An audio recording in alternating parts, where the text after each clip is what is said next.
What's up, Taiwan? I'm Yvonne with news from here in Taiwan and around the world. A referendum on nuclear power is in the spotlight this week as people are set to vote on the issue on Saturday. Anti-nuclear activists have questioned the legality of the power source in Taiwan, while the pro-nuclear camp says it's necessary as a secure and sustainable energy source. Leslie Liao reports. What do Taiwan's laws say about nuclear power? The country will hold a referendum this weekend asking voters whether they agree to restart the Ma'anshan nuclear plant in southern Taiwan, which was taken offline in May. This has ignited a discussion over the power source's viability and legality. The ruling Democratic Progressive Party is staunchly anti-nuclear. Opponents of the referendum say that the nuclear plant in question sits on an active fault system, putting it in danger. But on Monday, a group of lawyers got together to discuss the legal basis of nuclear power. 2002年制定了环境基本法，它的23条就很清楚的说，政府要订定计划，逐步达成非核家园的目标。 Then there's the issue of liability in the event of a nuclear disaster. 核子损害赔偿法，它事实上对于核三也是很不合理，就是说它是重大天灾免责。 那我们认为说，而且它还有设定说，每一个核子事故赔偿责任最高限额是42亿元。 That cap means affected people within a 30-kilometer radius of the plant would, at most, only receive about $2,300 in compensation. If Taiwan's entire population is ruled victims of the disaster, then everyone in the country would only receive $6 in compensation. In the face of these arguments, though, the opposition is not backing down.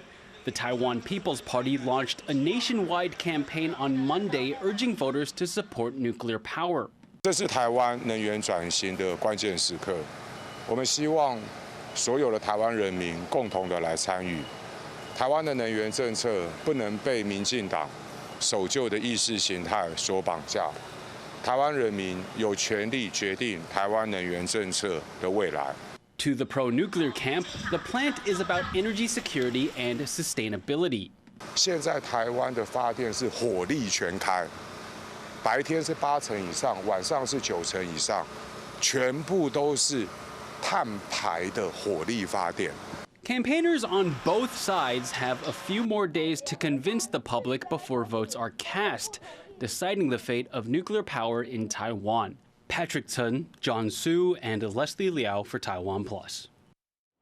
Just a month after recall campaigns for 24 opposition Kuomintang lawmakers failed, 7 more are facing a vote later this week. And as Tiffany Wang reports, the fight for pro and anti-recall campaigners continues. The main opposition Kuomintang holds a rally in Taichung in central Taiwan, where 3 of their lawmakers face a vote to remove them. Those whose jobs are on the line are defending themselves, calling the mass recall movement an indiscriminate attack on the opposition party. 因为讲伊有服务做了好也歹，真简单，政党无共，立场无共，所以甲你罢免。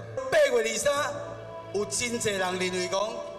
过关啦，过关啦！即马上烦恼的，就是咱的出席率。坚强咱家己，去继续留伫立法院，继续来监督，叫一定要顾产业、顾民生。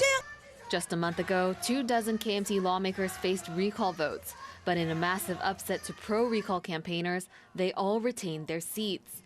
Public calls to remove lawmakers across party lines started a year ago over the ruling party's inability to pass legislation due to the combined majority of opposition lawmakers.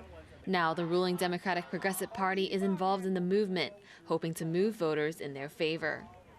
好礼拜啦，就是咱投票的日子吼，拜托大家一定要出门，同意罢免。拜托大家为了台湾，我们要罢免不适任的立委。 While last month's mass recall votes all failed, the 7 remaining this Saturday are still critical to the battle for power in the legislature. If at least 6 lawmakers are removed and replaced with DPP lawmakers in a by-election, that would give the ruling party the upper hand. But until all votes are in, the fate of Taiwan's legislature is still a toss-up. Howard Zhang and Tiffany Wang for TaiwanPlus. Taiwan's benchmark stock index rallied on Monday, closing up about 0.6% to a record high. The buy spree follows the government's upgrade last Friday to its full-year economic growth forecast. Revised growth now stands at 4.45%, up nearly 1.5 percentage points from May's estimate. Officials say the increase is due to the strong demand in AI despite tariff concerns and currency swings. Taiwanese electronics assembler Foxconn is now taking in more revenue from making AI hardware than it is from smartphones. This marks a big shift for the company that made its name assembling Apple's iPhones. 40% of all AI and general-purpose servers in the world now come from Foxconn, as it is the largest supplier for AI powerhouse NVIDIA. The company also announced a partnership with SoftBank to build AI servers at an Ohio production facility for a $500 billion U.S. infrastructure project. Foxconn also has plans for new AI server factories in Texas and Mexico. U.S. President Donald Trump is suggesting Kyiv cede Crimea to Moscow, recognizing a Russian occupation going back to 2014. This could complicate talks with Ukraine's President Volodymyr Zelensky, as EU leaders say that borders must not be changed by force. John Van Trieste reports. Ukraine can end its war with Russia, quote, almost immediately. That's what U.S. President Donald Trump says, but adds that Kyiv would have to accept Russia's 11-year occupation of Crimea and cede the territory to Moscow. Trump's statement, posted on Truth Social, comes on the eve of another summit to try and end the conflict. And it may complicate talks, as just days ago, most EU leaders signed a statement calling for Ukraine's borders to be respected and not changed by force. Still, Ukraine and its European allies aren't done trying to end the war on terms they can accept. They've been preparing for a meeting in Washington Monday. Ukraine's President Volodymyr Zelensky will be there, backed up by European Commission President Ursula von der Leyen and 4 European leaders. For Zelensky, there are 2 important goals. One is a ceasefire, as he says it's impossible to negotiate while fighting. But then there's the need for future security guarantees for Ukraine to make sure Russian troops don't come back. He suggests something like Article 5 of the NATO Charter that states an attack on one member is an attack on all. And this is our main task. We need security to work in practice, like Article 5 of NATO, and we consider EU accession to be part of security guarantees. And we have heard from President Trump that America and Putin see it the same way. So we talked about the EU accession negotiations. Some in the U.S. suggest an Article 5-like arrangement could work, though the specifics would need hammering out. Trump's special envoy to Russia, Steve Witkoff, had this to say to Fox News Sunday. It means that the United States is potentially prepared to be able to give Article 5 security guarantees, but not from NATO, directly from the United States and other European countries. That is big. I mean, really big. But Russia has long felt bitter about NATO's eastward expansion towards its borders since the 1990s. And some in Russia, including Moscow's envoy to international organizations in Vienna, Mikhail Ulyanov, says Russia needs its own security guarantees. As officials talk peace and security, the war steamrolls on. Footage shows the aftermath of reported Russian shelling in the Ukrainian town of Dobropilya. Local police say the shelling happened Saturday, just around the time of another summit on peace talks between Russian President Vladimir Putin and U.S. President Donald Trump. EU leaders joining Zelensky hope to put on a united front and avoid the hostility from Trump and U.S. Vice President J.D. Vance that abruptly derailed Zelensky's February trip to Washington. With tough questions about Ukraine's future and deep division over how to end this conflict, it's not likely they'll have an easy time. Luffy Lee and John Van Trieste for TaiwanPlus. In an era of tightening information controls in China, a new book shows readers how to use open-source intelligence to study and verify information about Chinese military. Alan Liu spoke to the author for more.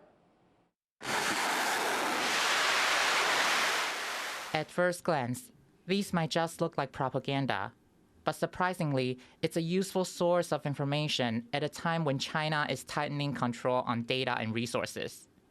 When he was studying a degree in music, Joseph Wen began marking Chinese military facilities on a map by watching Chinese state media broadcasts. 4 years on, the map has grown to over 7,000 entries and is now a key open source resource for tracking China's People's Liberation Army activities. With years of experience, he's put out a book that shows, step by step, how to turn scattered pieces of information into a more complete, clear picture of military activity. 其实欧美国家研究解放军，研究公开情报的书，教你怎么用公开情报的书非常多，但是从来没有一本书是如何用公开情报来研究解放军。One of Wen's most recent findings was the discovery of the POA's new Information Support Force.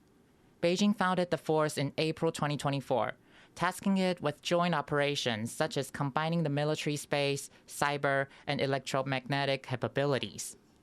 This marks a shift in how China sees its future priorities and the ways it plans to wage modern wars. 那信息支援部队，虽然说不像是海空军甚至是解放军陆军这样子是第一线作战部队，但是如果这些入侵他国的部队或是就是武力犯台的部队，没有信息支援部队的资源的话，它是不可能继续接续作战的。所以信息支援部队其实也是扮演非常关键的角色。With free and simple tools like Google Earth, Joseph Wen shows that gathering information on the Chinese military is no longer limited to government officials or experts. Now, anyone can identify and even debunk China's often cryptic messages about the POA. Joseph Wu and Ellen Liu for TaiwanPlus. The 2025 World Games in Chengdu, China have officially wrapped up, with Taiwan back in 15 medals. Our reporter Stanley Chi has more. A grand ceremony to mark the end of the 2025 World Games in Chengdu, China, and a celebration for the achievements of Taiwan's top athletes. This year, Taiwan, competing under the name Chinese Taipei, bagged a total of 15 medals, 5 gold, 6 silver, and 4 bronze, ranking 15th among all the participating countries. Among the achievements, the spotlight shines on several gold medals.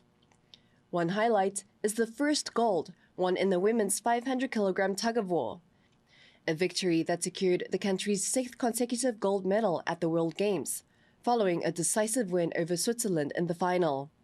The team's coach Guo Sheng says the key to victory is their long-term intense training and their ability to adapt during this competition under rainy weather. 下大雨又打雷，所以我们非常担心选手表现。